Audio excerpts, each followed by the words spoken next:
So there are many different types of holidays and ways to go about them. Today, we are going to dive into one style of traveling which aims to be stress-free and experience-rich, which is fully escorted touring. From the arrival at your meeting place airport, you can settle right into holiday mode as you hand over the logistics to your guide and join your fellow travelers. No trying to figure out which gate to go to, where your transfer is, and if you're heading in the right direction. You're safe to enter holiday mode right away. I personally selected Davina from World Journeys to co-host with me this month, and they have a wide range of fantastic and very tempting tours of a high caliber. So I'm not going to steal any more of Davina's thunder. She'll go through that, and I will happily hand it over to her now.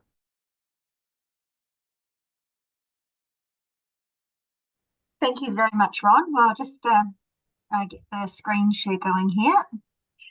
First of all, huge thank you for having me present on our hosted journeys this evening. World Journeys are a New Zealand-owned and operated company that specialise in 4- and 5-star tailor-made holidays to some of the most unique destinations in the world. And also part of our portfolio, we have these incredible hosted journeys that are fully escorted from New Zealand. So we've got a really close partnership with Ron at Spirit of Travel. And between the two of us, I know we can offer you some incredible destinations and some incredible ways to be able to travel. So tonight I'm going to talk to you about a range of hosted journeys, which include Cherry Blossom Japan. We've got Crossroads of the Caucasus, one of my favourite itineraries. There is the Grand Tour of South America, Fables of the Silk Road, Mexico Unveiled, and also the Best of the Med. All of these tours are fully escorted from New Zealand. So the price of these includes your airfares from New Zealand, also a World Journeys host that will travel with you from New Zealand to your destination and back again. And then we have the services of our local guides. All your gratuities are included and handled by the tour host. And often we don't know what to do with tipping. So to have your tour host take care of this for you is a big relief. We've got lovely 4- and 5-star boutique accommodation included with breakfast daily, and of course a really good selection of lunches and dinners are included as well. You've got your sightseeing and your entrance fees included as per the itinerary that you've chosen to do. Now the great thing with these hosted journeys is they are guaranteed to depart, and they operate with a maximum of 18 travellers. So they're not big group sizes, they're very small, they're very intimate.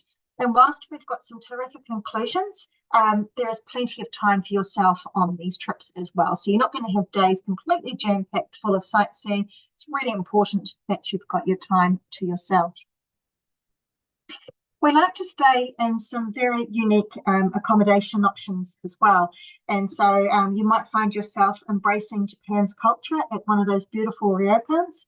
You might find yourself staying at a luxury lodge in the Amazon, or on board a luxury ship in the Galapagos Islands. So everything we do is 4- and 5-star. We like to focus on boutique and not so much of the big chain hotels. So rest assured, whichever trip that you decide to do, you will be very, very well taken care of. Okay, so the first trip I'm going to tell you about is the Cherry Blossom Japan, which is a fabulous 17-day itinerary departing in March next year. Now, we'll let you know that this tour is currently sold out. Japan's probably one of our biggest selling destinations this year. However, if you do want to travel next year, we can do it for you on a tailor-made basis, which Ron can book for you. And we can take registrations for 2025. So in case we get a cancellation, we can just pop your name down. Or if you'd like to register for 2026, you can do that as well. Having been to Japan, I love this itinerary because it gives you such a wonderful mix of the cities, and Japan has got some incredible cities. But also it's about getting into the rural parts of Japan, and that's where the country really came to life for me. We'll be travelling by bullet train and also using the services of the local trains. So we'll fly in New Zealand into Tokyo, and you'll have the rest of the day at leisure. And from there, we've got a full day tour included, and we feature things such as a sushi making class. We'll go to the fish markets and go to the fish markets with the local chef. We'll visit the Imperial Palace and, of course, visit plenty of those beautiful parks, which are known for their cherry blossom parties.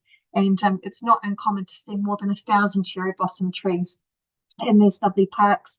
And we'll also visit the Shibuya crossing, where over 1,000 people cross at one time. It's just an incredible sight to see.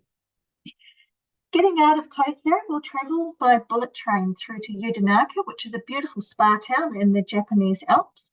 The snow monkeys, you'll see them bathing in the hot pool. I always say to people, you'll smell them before you see them. They're interesting looking little creatures, but quite a sight to see them bathing in the hot pools. And here we will enjoy a stay at a ryokan, where you've got use of the indoor and the outdoor onsens, and of course enjoy a traditional Japanese dinner. And this is a wonderful introduction to their culture, and the Japanese food is absolutely wonderful. Our travels will then take us over to Takayama, and this was one of my favourite cities in Japan. Set in the Alps, a lot of tours do not visit Takayama. This is a lovely place to go and see those pretty quaint red bridges. You've got the quaint little wooden houses, and also this is a very traditional way of life here. And I've mentioned before, this is where Japan really starts to come to life.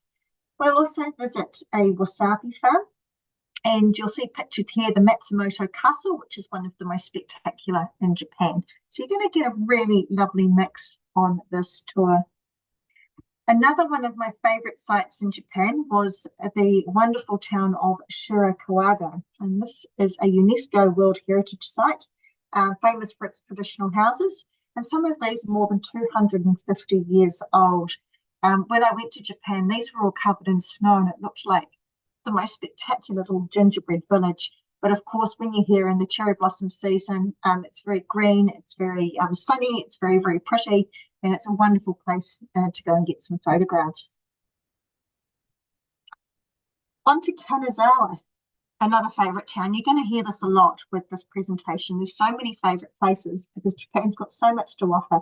But heading on to Kanazawa, which is located on Honshu's west coast. This is known as a castle town. It's got a lot of historical attractions. It's got fantastic food.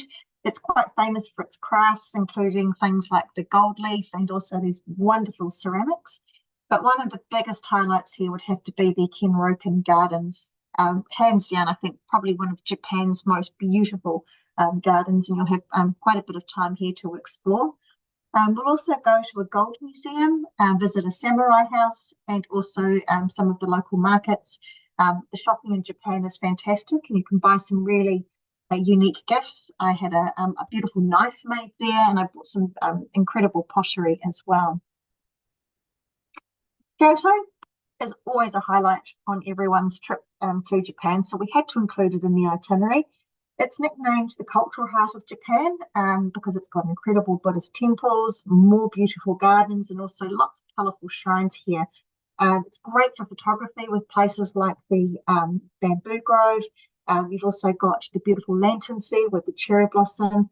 And the Japanese people, you'll find when you're traveling through Japan, they're very, very welcoming. They love it when you embrace their culture and make a bit of an effort to learn their way of life and learn a little bit of the language, and you'll have so much fun. They're just such wonderful people. From Kyoto, we will stop in Kobe and visit a sake brewery, and then travel on to Hiroshima, which is rebuilt itself as one of Japan's, I would say, most laid-back cities. It's very vibrant, think beautiful big wide boulevards, lots of lovely museums, and it's also got a terrific foodie scene. And we'll also do a short ferry ride over to Miyajima Island to see the famous floating gate that you see pictured in the top right-hand corner. And over on the island, this has also got some incredible foodie outlets as well. So if you're a bit of a foodie, then Japan is definitely the place for you to go. Last stop on the tour, we will head to Hakone, and this is located west of Tokyo, which is a mountainous area known for its hot spring resorts and also famous for its incredible views of Mount Fuji. With the area being quite volcanic, it is said that you can boil an egg here in the sulfuric hot springs. You will eat the egg and it will add 7 years to your life. Now, you're not allowed to quote me on that. And so that is our summary of our Japan itinerary. It's just stunning. It really is just stunning. It's such a wonderful time to see Japan. If you are planning on going and doing this on a FIT tailor-made basis, then I would really encourage you to get booking now because it is filling up really, really fast. Up next, we've got the crossroads of the Caucasus. And I just love this itinerary because it's so different to anything that we've ever offered before. It's a 21-day trip which takes in Azerbaijan, Georgia, and also Armenia. It's an incredible opportunity to experience the warmth and the hospitality of the people in this region who are incredibly warm and incredibly generous. And it's just a really, really lovely itinerary. Now, we'll start off flying with Emirates into Istanbul, one of my favorite cities in the world. And here we'll do a walking tour. We'll visit the Topkapi Palace, the Blue Mosque, the Hagia Sophia, and of course, a visit to the Grand Bazaar. We'll also take a trip to the Basilica Cistern, which was built to supply water to the Byzantine Palace and also the surrounding buildings. And now it's an incredible collection of around, I think it's about 300 columns and arches. And when you see it, you'll see what an amazing feat of engineering it is. So we'll spend a couple of nights in Istanbul seeing the sights. We'll do a Bosphorus cruise and just get you settled into a different time zone. And from there, we will then head across to Baku in Azerbaijan. When you see these images of Baku, it sounds very cliche to say that it is a fabulous mix of old meets new. But it's so, so true. When you look at the architecture in Baku, you'll see these amazing cobbled streets and these beautiful buildings with their intricate architecture. And then in the background, you've got these incredible flame towers, big glass modern buildings. The carpet museum in Baku looks like a rolled up carpet. So it's just incredible, the architecture, and their waterfront centre has got the same roof as the Sydney Opera House. So if you Google the Caspian Waterfront Centre in Baku, you'll know exactly what I mean. Our journey across through to Azerbaijan takes us through into Shaki, which is located in the southern part of the Greater Caucasus mountain range. Again, this is a fabulous place to go and see more of that beautiful, intricate architecture. It's a UNESCO-listed city and what I would describe as a real gem in Azerbaijan. Very charming, got a lot of rich Silk Road history. Things like stained glass, traditional desserts. You'll see here the Shaky Khan's Palace, which is a summer residence. And you'll notice the architecture around the windows there and those incredible tiles. So if you love photography, it's a really wonderful place to go and do that. We'll also visit a Upper Caravanserai, which is an old roadside inn for travellers on the Silk Road.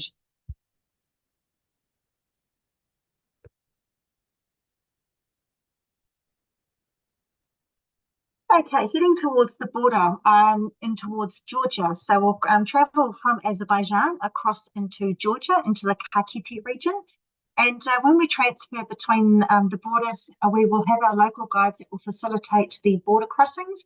And it's anyone's guess as to how long the border crossings can take. So it could be anywhere from an hour through to 2 hours, but you will have the assistance there of the local guides on either side of the borders. Now, the Kakheti region borders the Great Caucasus mountain range, and it's actually the most fertile part of Georgia.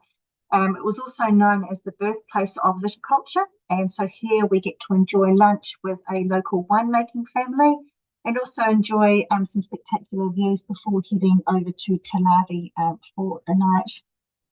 The next morning in Telavi, we will visit one of the farmers' markets and then travel onto the beautiful town of Sainahi, which is a lovely small town where you've got your quintessential narrow streets, beautiful buildings which are characterised by their wooden balconies. And this region is famous for its wine and carpet making culture. So lunch here is going to be a culinary masterclass with wine tastings, and the wines are actually quite good. We'll then continue on to Tbilisi, which is Georgia's capital, and this has got a really long history with periods under the Persian and the Russian rule. So you can expect a lot of diverse architecture, from churches through to ornate buildings, and then of course the Soviet structures as well. There's an incredible fortress at the top of Tbilisi, which has got some stunning views across the city. And also one of the must-see highlights is the public bathhouses, which date back to when the city was founded. And they play a really important part in Tbilisi's history.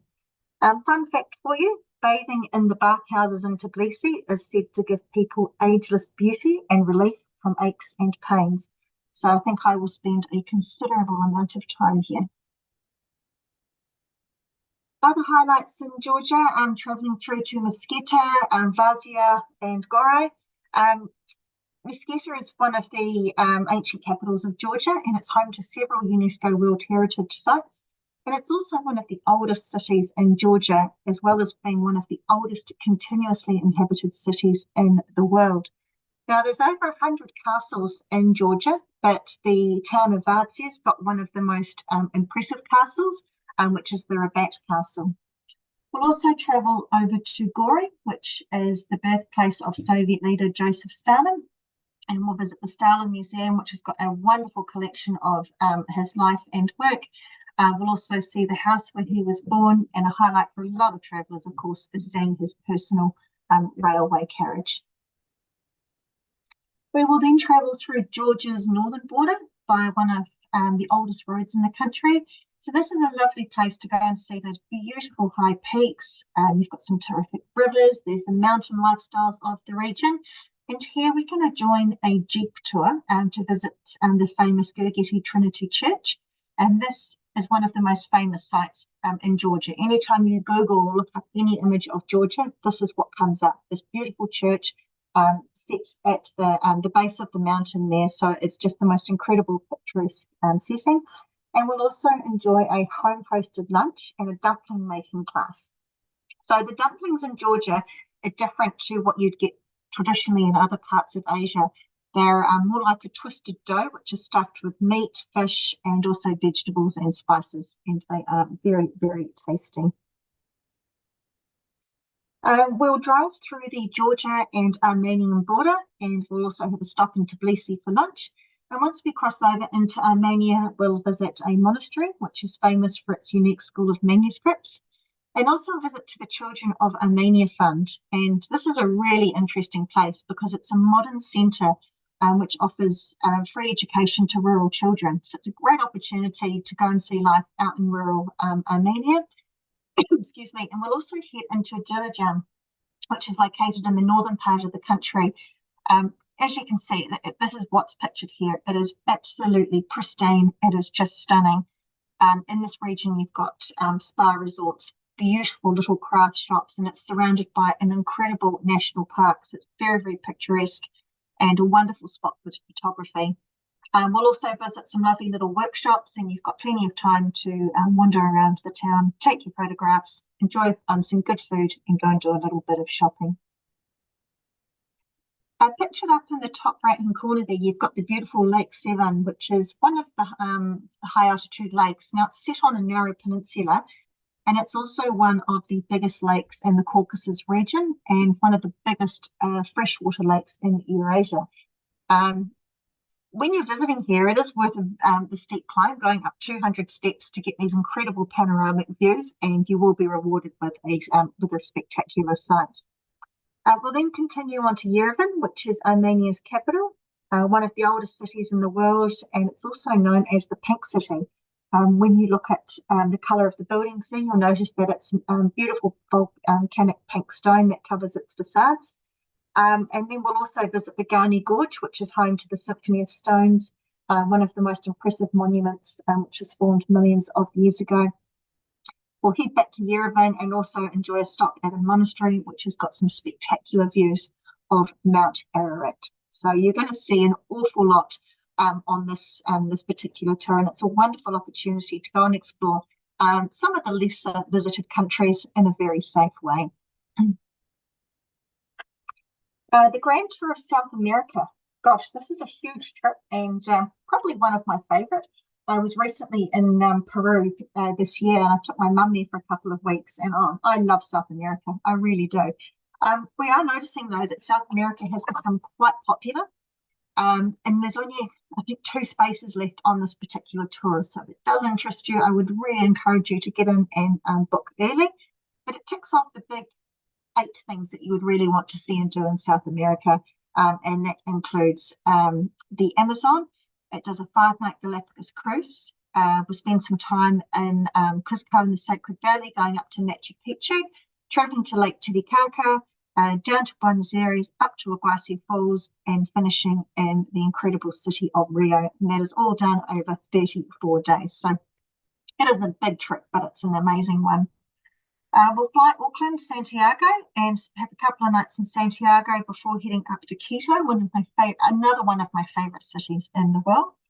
And from Quito, we will then head out into the Ecuadorian Amazon, and we'll stay at this wonderful lodge called Sasha Lodge.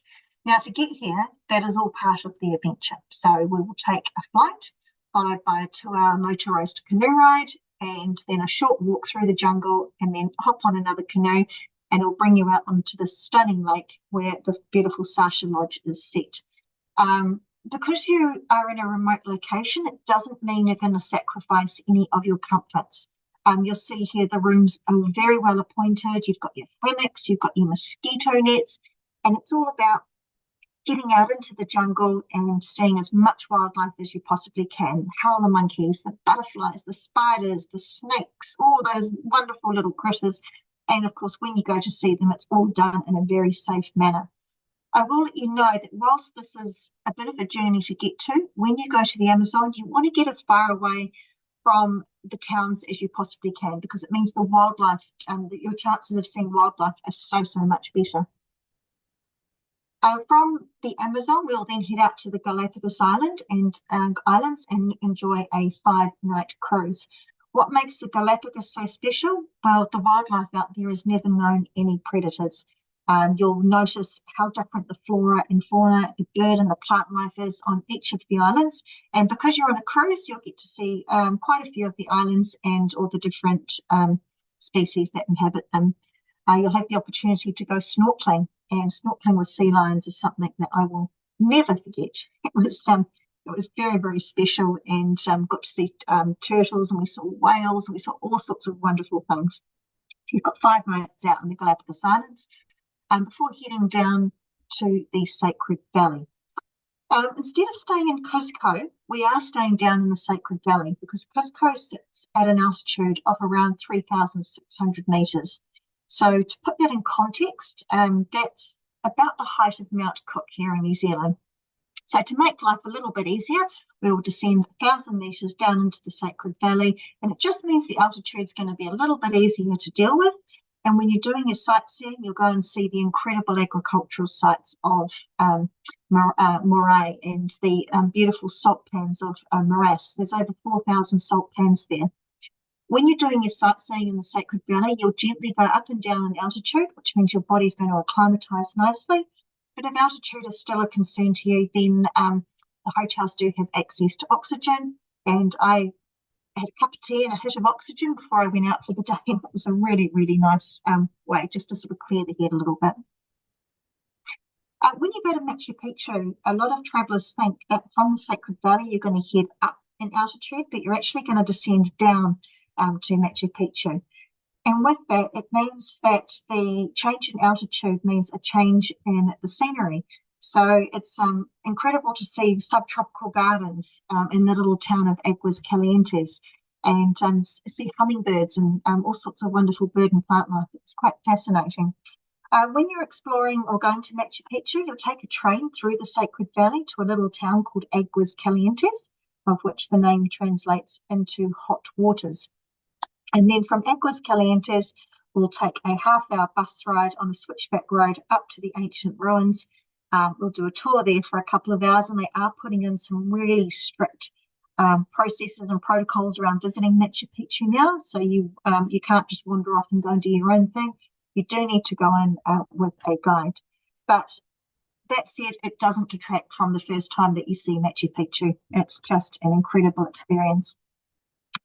We'll head back to Cusco for a couple of nights, where you'll find that you've acclimatized nicely, And from there, we will then travel across the Peruvian Altiplano, which has got some spectacular mountain scenery, cross over Lake Titicaca, which is surrounded by these incredible snow-capped mountains, and then we will enjoy a couple of nights in La Paz. La Paz in Bolivia is a really interesting city. You'll see things there like witches' markets, and they've got all sorts of weird and wonderful potions for all sorts of things. It's surrounded by spectacular glaciers, and it's just a really enjoyable city to go and explore on foot. So the first part of the trip is all about the wildlife. The second part of the trip is about getting that Andean Inca culture fix. And then the next part of the trip, it's all about what I like to call as Latin America. So it's all about the music, the food, and the dance. And we'll spend a couple of nights in Buenos Aires. We'll then head up to Iguazu Falls and then on to Rio for a couple of nights. And that will take in a whole tour of South America. Now, some travelers have decided that that still wasn't enough for them and have added on a cruise down in Patagonia, flying down to Ushuaia in Argentina, round to, where does that one go to? Punta Arenas in Chile, and then they've literally covered the whole of South America. So it's a really, really great itinerary. The best of the Med, if you are interested in Europe and you want to be hosted, then this is certainly a really great tour to keep in mind. Very much an old favourite, this itinerary. We've been running this one for a couple of years, and the Med cruises that or the Med cruise we have included for next year is on board the Azamara Onward, which is a wonderful ship. We'll be flying into Barcelona, and we'll have a couple of nights there, cruising from Barcelona all the way around through to Venice.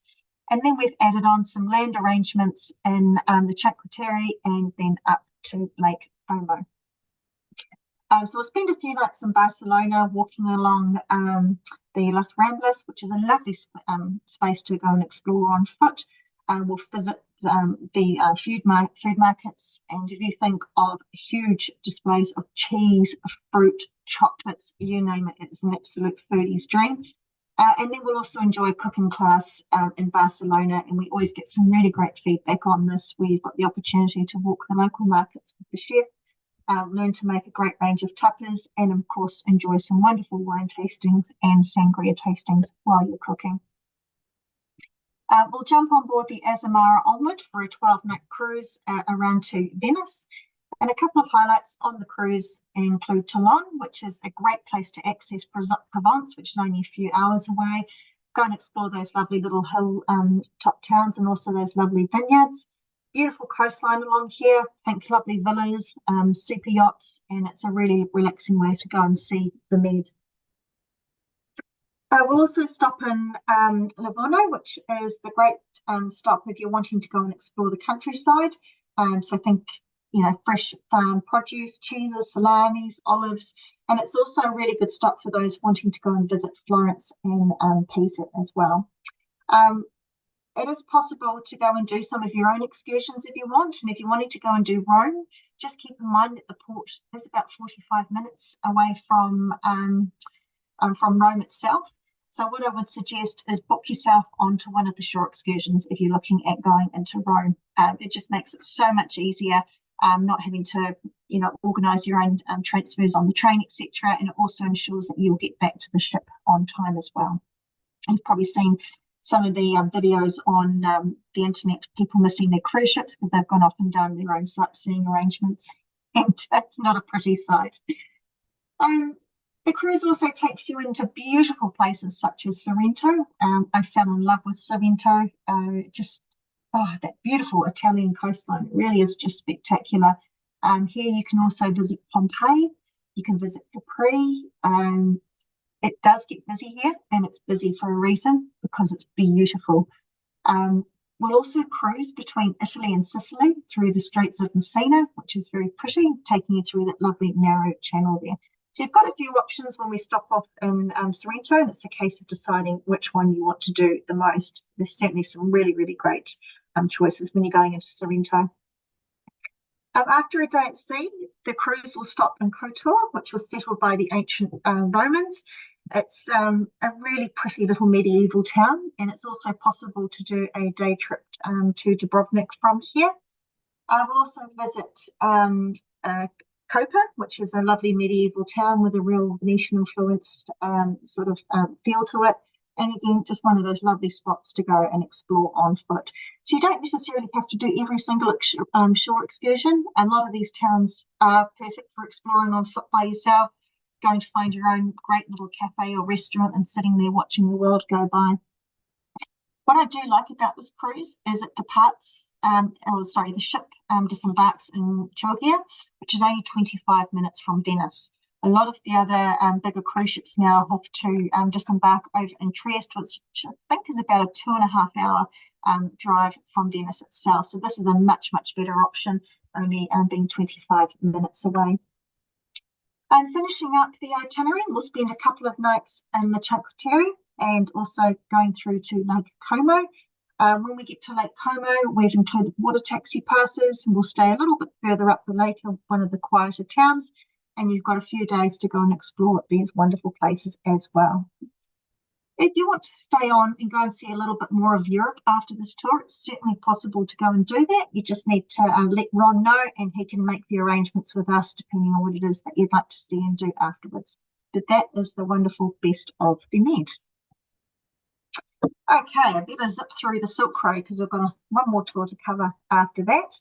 The Silk Road, gosh, what an area. This is really proving to be so, so popular. And this tour is a lovely 29-day tour. It's an excellent value tour, I will let you know. And this departs in September.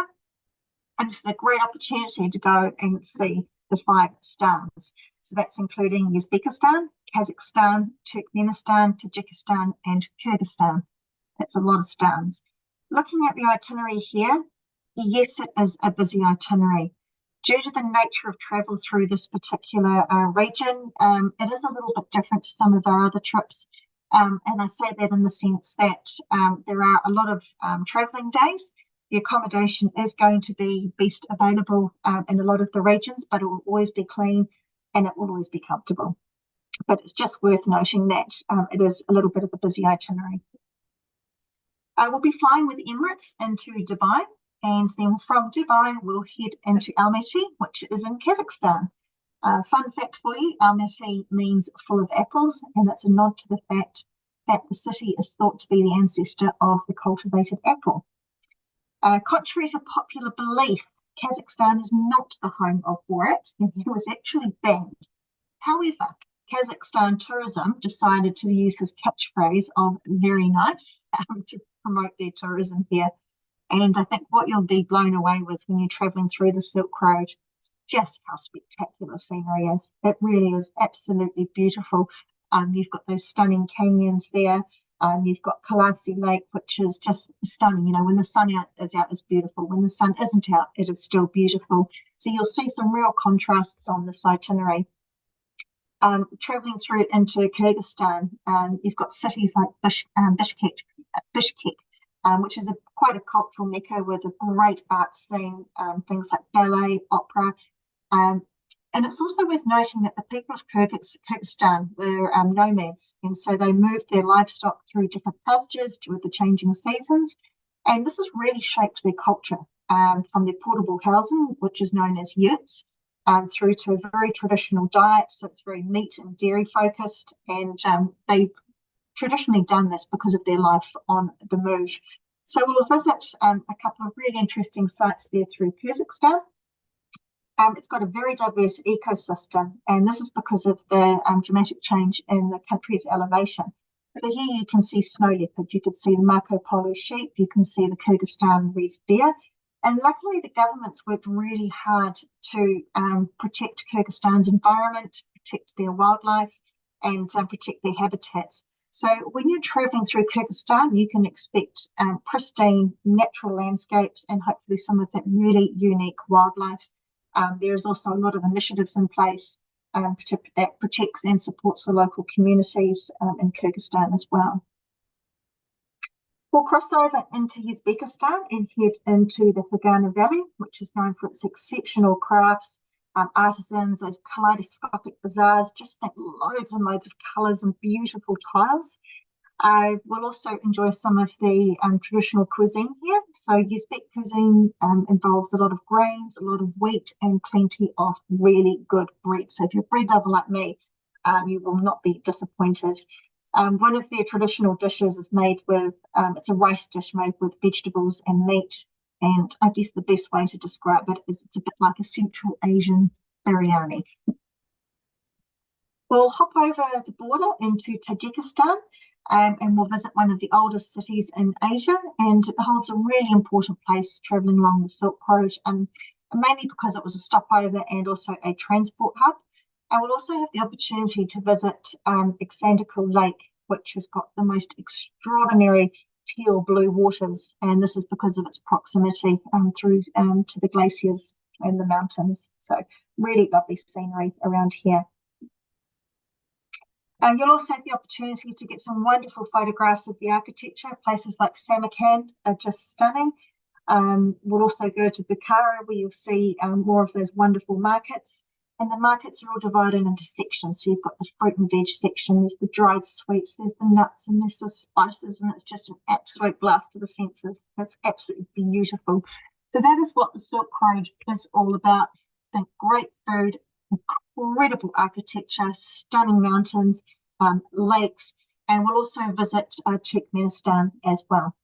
Now, this is the place that, the only place, sorry, that New Zealand passport holders need to get a visa.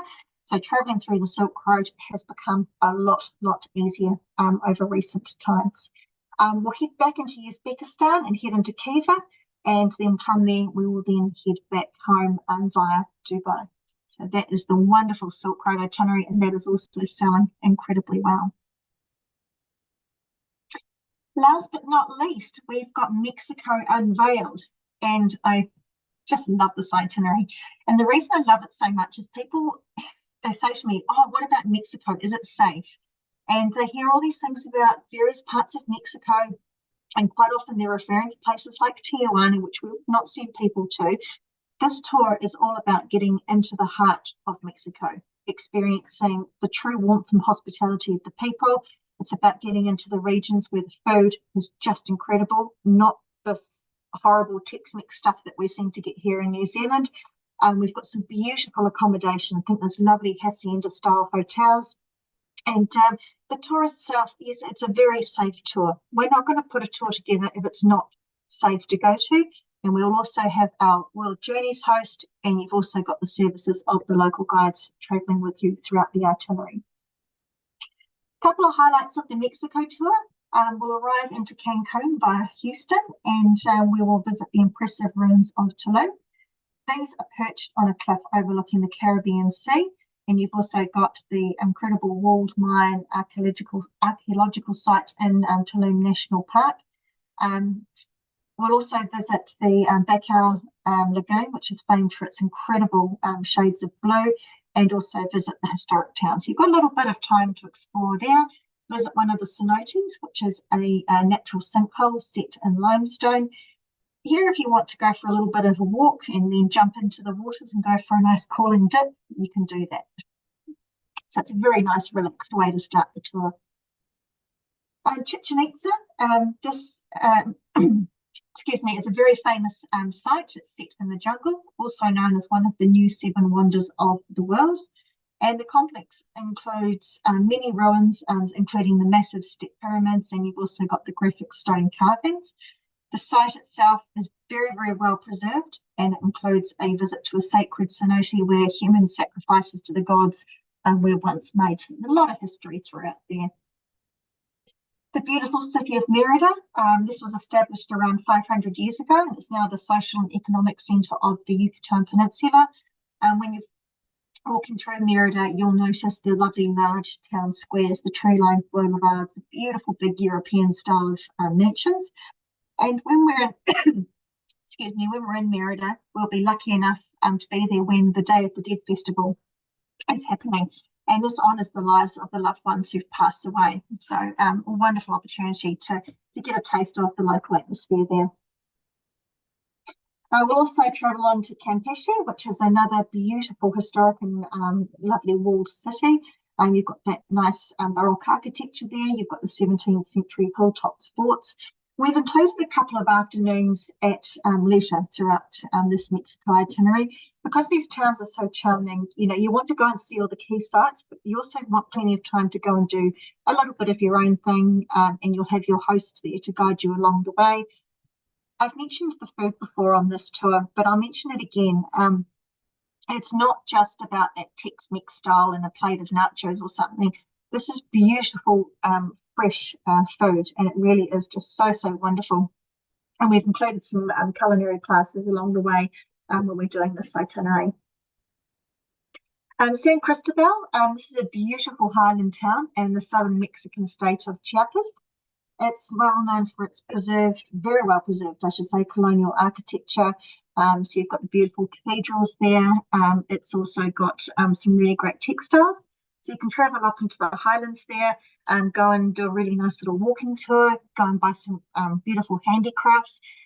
Some of them, depending on what parts you're in, can have some of the classic tourist sort of handicrafts, but once you start to get up into the highlands there, you'll notice that there's some really nice authentic handicrafts to go and buy, and also see the indigenous villages. The other highlights we've got include Oaxaca, which is one of the real gems of Mexico, and we'll get to spend 3 nights there. And what I love about this part of the itinerary is that the accommodation is in a stunning 16th century hotel, which is just oozing with charm and atmosphere. One of those wonderful hotels that you just want to spend a lot of time in. And again, we've got an optional cooking class here and a visit to the Botanical Cactus Reserve. And this is cared for by local communities. So lovely spot for some photography here. We'll travel on to Puebla for the night, which is another one of Mexico's jewels. And we'll then head on to Mexico City. We will stop at the largest pyramid in the world. And the pyramid is bigger than the pyramids in Egypt. So it's quite a spectacular sight. We'll finish up with 4 nights in Mexico City, and the hotel here is going to be located in the historic part of the city. So it's another one of those lovely, charming hotels. And of course, we'll visit the Frida Kahlo Museum.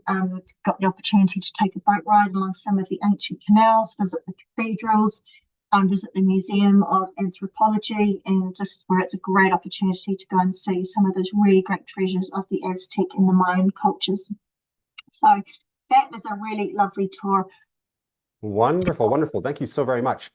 So one of the things that's I observe along the way is that the majority of the destinations that you're going to are often perceived as very hard targets for people. They may really aspire to go to these locations, but due to language, culture, logistics, they are places that are often continually pushed off the menu, because it can be intimidating to go somewhere like Mexico into the depths of it all. I mean, certainly Merida and the like, those are a bit more easier, but once you really get out, they're a bit harder. But then the next level again being places like the Silk Road. It just fascinating, rich culture, so influential on the Western world, our history in subtle ways that would come clear as you're there. But can feel like a very hard target. So it's great to, going from a hard target to the fact that it's fully escorted right from New Zealand and has everything just basically brought to you, and you carefully brought to it is really notable.